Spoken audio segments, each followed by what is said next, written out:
The G7 summit is coming to an end in Kananaskis in Alberta. The summit was hosted by Prime Minister Mark Carney, his first test on the international stage. Yves Boisvert is a columnist with La Presse, and thanks so much for joining us tonight, Yves. Thanks for the invitation. So this G7 was billed as the most consequential in years, was it? Well, as much as a summit can achieve anything, I think we can say yes, it was the most consequential for many years. And the main reason is that this organization was created around countries, like-minded economies, the biggest economies at the time, allies, military countries linked by military and economic treaties, and so very together. And the main country, the one in fact that is at the origin of this organization, launched a commercial war against the whole world, and especially against its most close allies. So yes, the meeting of these leaders was very important. Is it still as important now, though? We look at it from the outside looking in. Does it stand for more than just 7 leaders getting together for a couple of days, do you think, in terms of consequences? Well, first of all, the G7 is not as important as it was, because when it was created, these countries were accounted for 70% of the global economy, and now it's just over 40%. So the G7 is not what it used to be.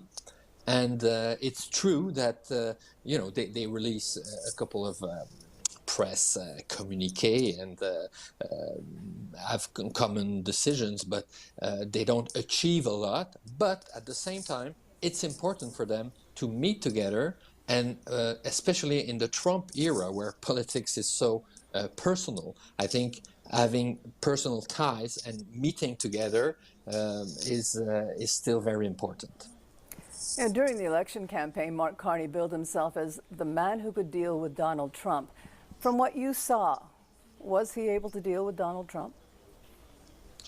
Well, we're still waiting for the deals, but we saw that he can stand up to Donald Trump. And it's clear that Donald Trump respects Mark Carney, which was obviously not the case with Justin Trudeau. And when the first thing that Donald Trump said when he arrived in Alberta was, I'm a tariff man, I like tariffs, they are simple, they go to the point. Mr. Carney has a more complex view of the economy, but that's all right. That's to say the least, because Mr. Carney has a big international reputation even before becoming the Prime Minister. So he has a good relationship. Remember how the last G7 in Canada ended. Donald Trump slammed the door, insulted Justin Trudeau, and from that point on, the relationship between the two leaders was very bad. Well, so it's getting better with Mark Carney, that's for sure. Yeah, that's true, because he left, Donald Trump left early, but at least he left in a good mood, so that's saying something. Yes, with a kind of a smile. But a lot of people said that under Justin Trudeau, Canada lost its standing on the world stage. Mark Carney, as you say, has an international reputation, seems to be trying to change that, given the current relations with the U.S. Do you think that's become more important now? It's important, but we will never go back to the years of, Lester B. Pearson. Canada has lost its standing on the international scene way before Justin Trudeau. But it's true that Mr. Trudeau didn't have a big interest in international relations, and neither a very clear view about that.